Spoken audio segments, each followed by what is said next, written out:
আজকে তোমাদের সাথে একটা পনিরের রেসিপি শেয়ার করব, যেটা কিনা সম্পূর্ণ নিরামিষ, যেটা আমাদের বাড়িতে নিরামিষ হলে আমি বানিয়ে থাকি। শুরুতেই কেটে রাখা পনিরের মধ্যে সামান্য পরিমাণ নুন আর গোলমরিচ গুঁড়ো দিয়ে মাখিয়ে নিলাম। তারপর কড়াইতে সাদা তেল গরম করে তার মধ্যে একটু ঘি দিয়ে দিলাম জাস্ট ফ্লেভারের জন্য। তারপর পনিরগুলো দিয়ে খুব হালকাভাবেই ভেজে নিতে হবে, কড়া করে ভাজা যাবে না। পরে চলো একটা মশলা বানিয়ে নিই। তার জন্য লাগবে হচ্ছে গিয়ে আদা, কাঁচা লঙ্কা, কাজু বাদাম, কিশমিশ আর পোস্ত। তোমরা চাইলে চালমগজ দিতে পারো। এরপর হচ্ছে পনির ভেজে রাখা তেলের মধ্যে গোটা গরম মশলা ফোড়ন দিয়ে ওই বাটা মশলাটা দিয়ে ভালো করে কষিয়ে নিলাম।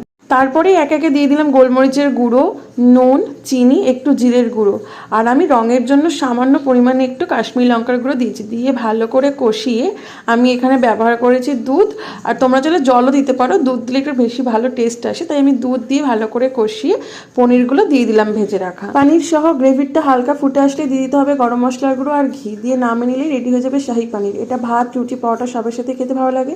রেসিপিটা কেমন লাগলো অবশ্যই কমেন্টে জানিও।